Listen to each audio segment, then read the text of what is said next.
Welcome to the podcast, Let the Prophet Speak. Today we continue our study of the second book of Samuel, that is Shmuel Bet. We are up to chapter 23, that is Perek Chaf Gimel.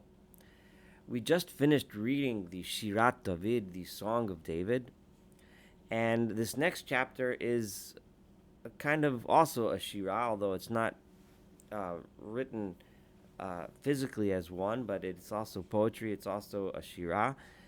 But I think it's important to look at this chapter as almost a twin of the next chapter. So 23 and 24 as being a pair, and one can only really understand the significance of this kind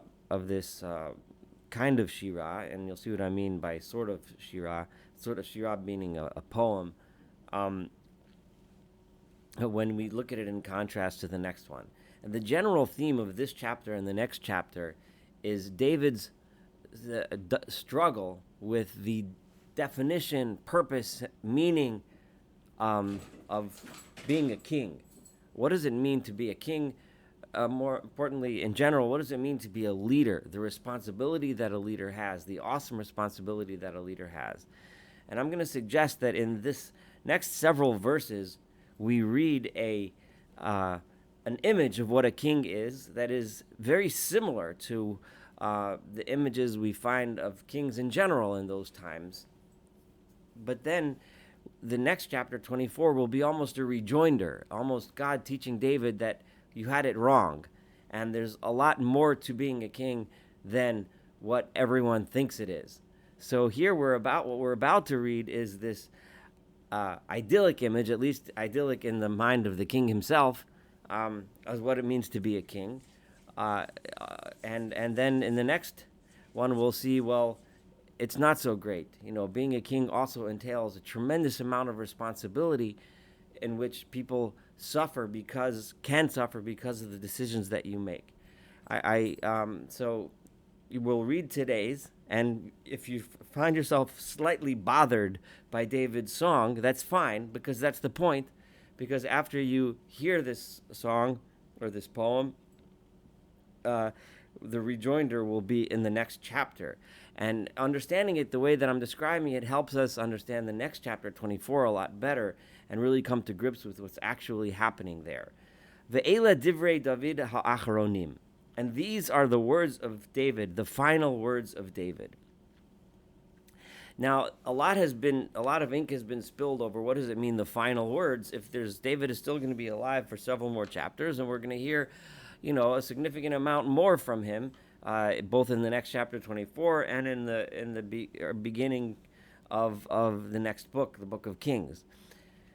So it's understood in many ways. The traditional commentaries have it that these are the final words in the sense that it's kind of like a signature at the end of Psalms, of all of the songs that he sang, of which we sang one major one in the last chapter, 22. But the way I see it, it's almost sarcastic in a way. It's almost, trying to say, these are the final songs of David, and then it continues because it's not so final, because he learned some lessons after that. So it's almost trying to tell us, David, when he said these words, thought this is the final deal, but then he found out otherwise. And that kind of goes along much more consistent with the sense of the verses. It says the end. These are David's final declaration in his words, and then it comes out that it's really not so final.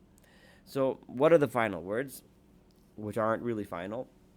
Nu'um David ben Yishai, the words of David the son of Jesse. Unu'um hagever hukam all, and these are the words of the man who was placed above all. If you sense a hint of arrogance here, it's deliberate, and because David is displaying some arrogance here, for which, as I stated, in the next chapter he is going to be taken down a notch and learn some lessons. But over here, David is referring to something that is also real. He is Hukam all. He was placed above all in the sense that he was the king of the people of Yehuda, the people of Israel, the United Kingdom of Israel, and also had many subservient nations around him and who had won many important military victories and so on. And then he goes on, Moshiach Elohei Yaakov. These are the words of the one who is the anointed of the God of Jacob. Uneim Zemirot Israel. And also the sweet singer of songs of Israel. So here David is touting his own horn. He was placed above all politically. He was anointed by God, and he is also a sweet singer of songs to God, so also a spiritual leader, of which all of this is true. Of course, David was all of the above things.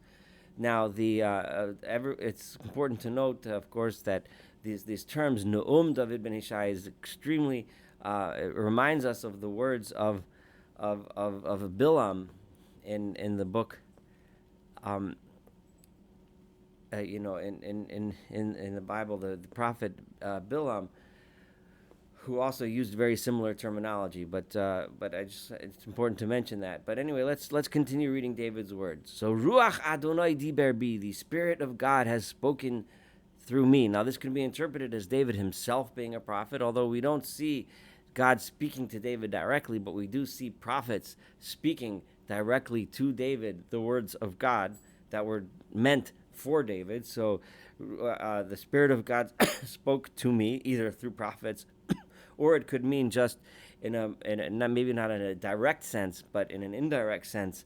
David is saying that the things that he does is ordained by God's Spirit. Umilato al lishoni, and his words are on my tongue. So I'm speaking the words of God. This is, again, very similar to what many of the kings in those days would have said, that they are ordained by God, or they're whatever, and the gods that they worshipped, whatever they were, depending on the nation and their particular traditions. So here he's saying, Omar Elohei Yisrael Eli, the God of Israel said, Li diber tzur Yisrael,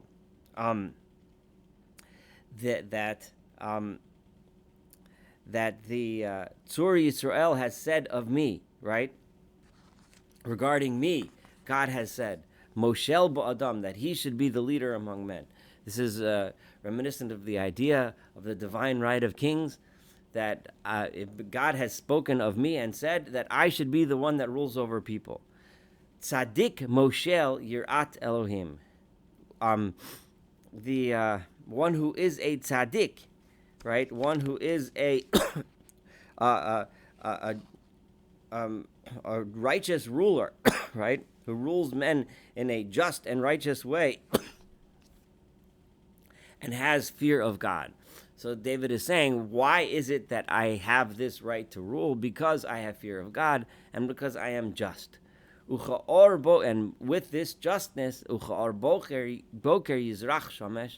and just like the light of the morning and the shine of the sun, boker lo avot, on a morning which is not cloudy, minoga mimotor deshe mehaaretz, like more shiny than the rain, and when it comes upon the grass of that is growing from the earth. So this is the image that David gives, that as the sun brings light to the world and rain brings grass from the earth, so too I bring justness and righteousness to the people over whom I rule. Ki lochein beisi im el, because, and this has to be read in a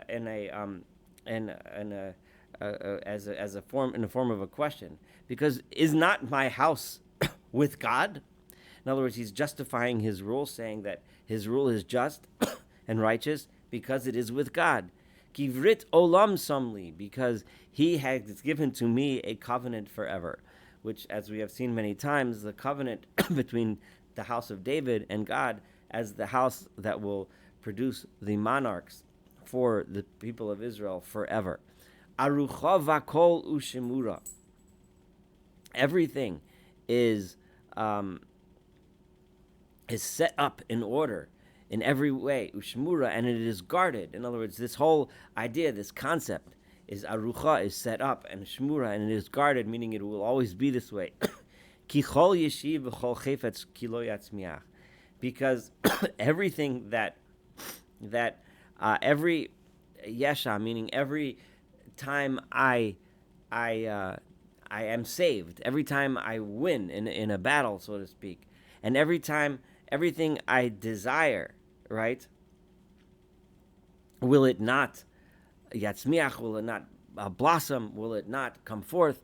This language of tzemach is a language which reminds us of the idea that which David is representing here, the idea that this is a seed that's planted that will sprout, something that sprouts into the future, that we may not see all the salvation now, David is saying, but the establishment of his house will eventually sprout into the great Yesha, the great salvation, which will ultimately occur in the future, which of course we know from other verses that language tzemach is used to refer to the seed of David that is planted, that sprouts in the future days of Mashiach, that far off day in the future. So, and now David contrasts his leadership, this leadership of justness, the leadership that brings light, the leadership that brings deshem me'aretz, that brings grass growing from the ground and so on, to what happens when someone is the opposite of me, someone who is not a just leader, someone who is uveli'al, and one who is evil, who is nothing, who is depraved. Such a leader, kikotz munad kulaham. They are like a they are like pushed away, like a kotz munad is a thorn that gets pushed away. That's what they are all like. And they get kilo v'yad yikachu, because they can't be held by hand. In other words, if you try to grasp them, all you do is get hurt. If you try to grasp me, David would say, then you get benefit from that light, that sun, that sunshine, the justness, the and so on, the godliness. But if you try to grasp one of those evil people, a leader that is not guided by God, that is not just, that is not righteous, then you get pricked like a thorn. V'ishi gabohem, and anyone who should touch them, yimolei varzel ve'etz chanis. The only way to approach them is if he is full of iron, meaning he is armed with weapons. Ve'etz chanis, and the wood, the handle or the shaft of a spear.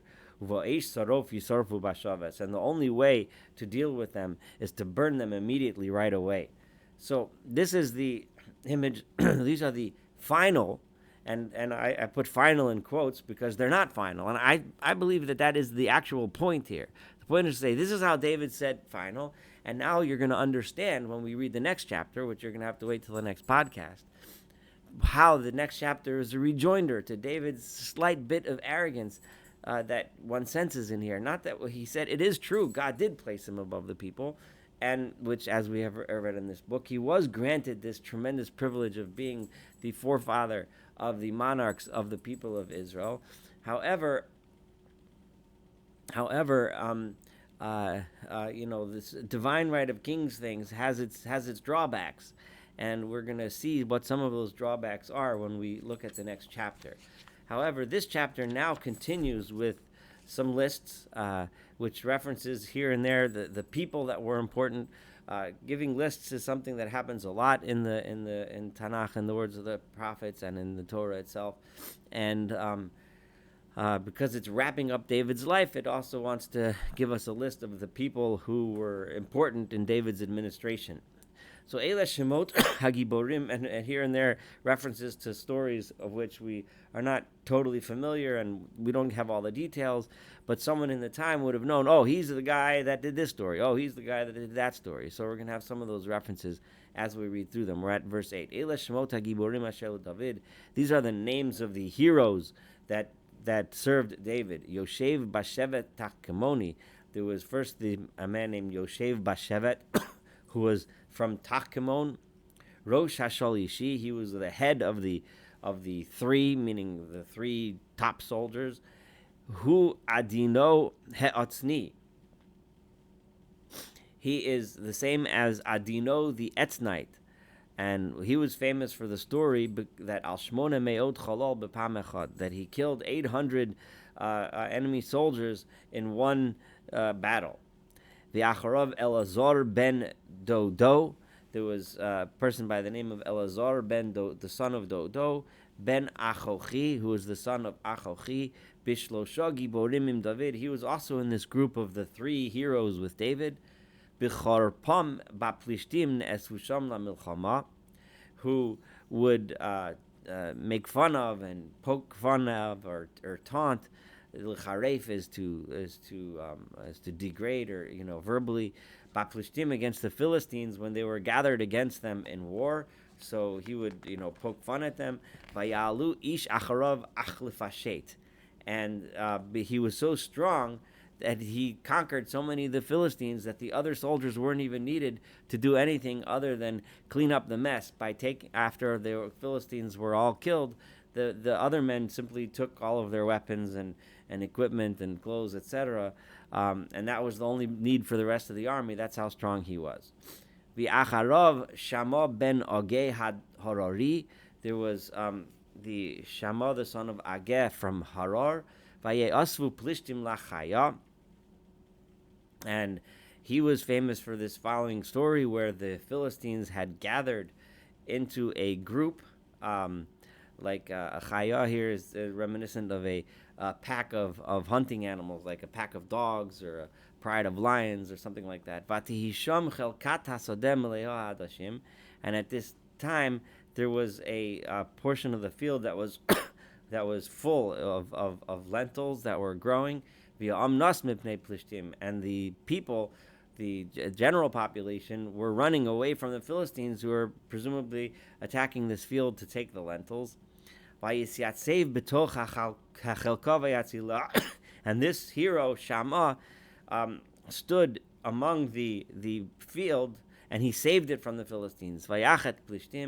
And he struck down the Philistines. And God made a great salvation, a great victory over the Philistines. So these were three men that had these stories that, had you lived at the time, you would have known of these great victories. These are victories which we just hear small details about, and the entire story isn't related in the general text. Vayirdu shlosha mehashloshim rosh, and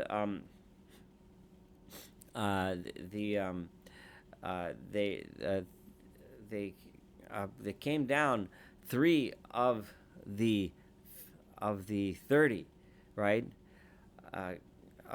Came to the Rosh, the head of the 3 of the 30.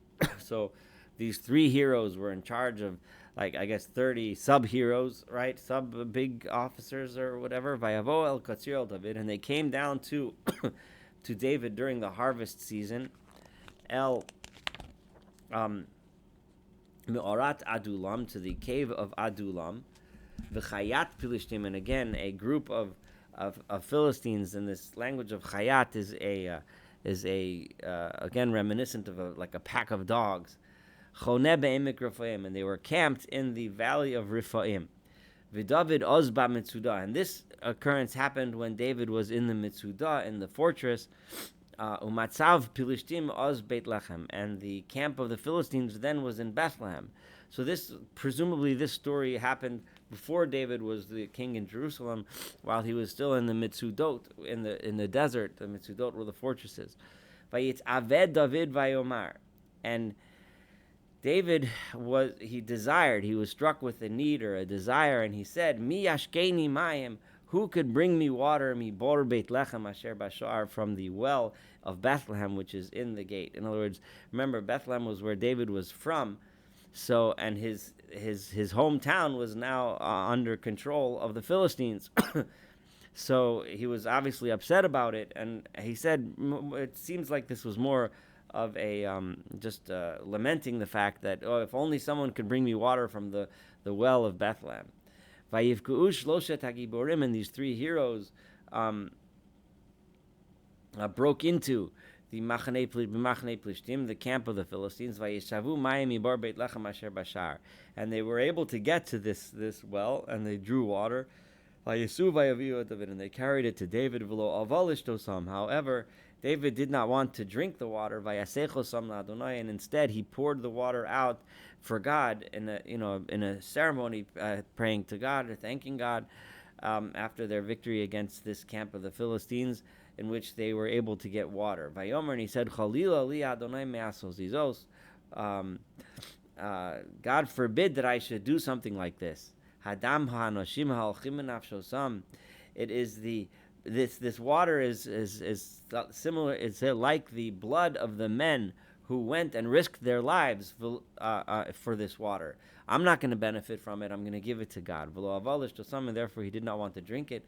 This is what these three great warriors, great heroes did.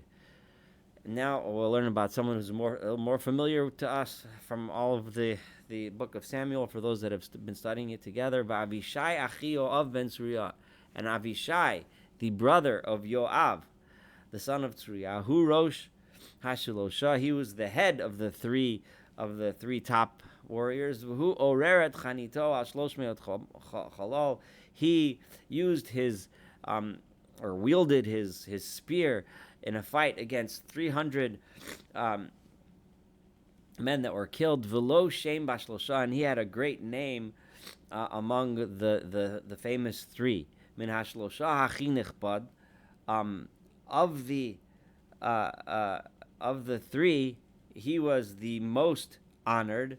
Vahi Lohem Lisar, and he therefore became the leader. The Ad Hashlosha Loba. But he never became one of the three.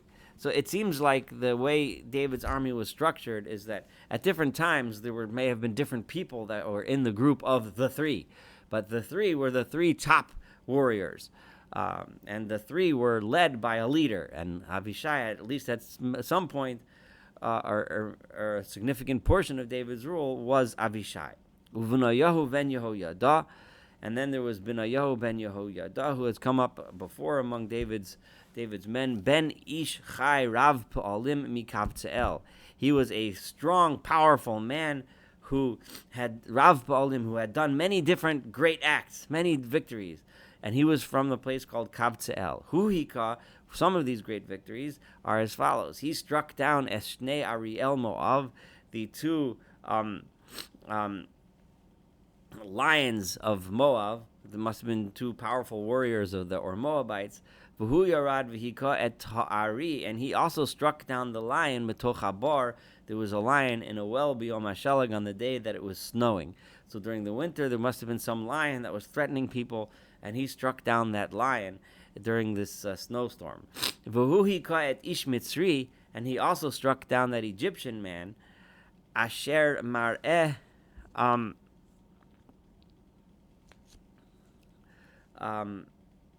sorry. Okay, I'm in verse 21.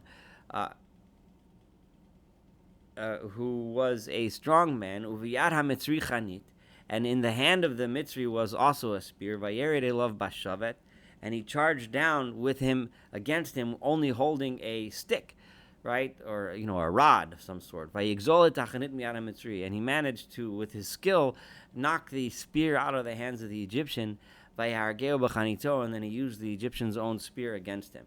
So these were some of the episodes, the heroic acts in battle that Eila Asa Benayo ben Yehoyada, that these are the things that Benayo ben Yehoyada did. Velo Shem B'Shlosha Gibram. He also had a great reputation among the three heroes. Min Hashloshim HaNichbad, but he was from the 30 that were honored, but he was never officially one of the three.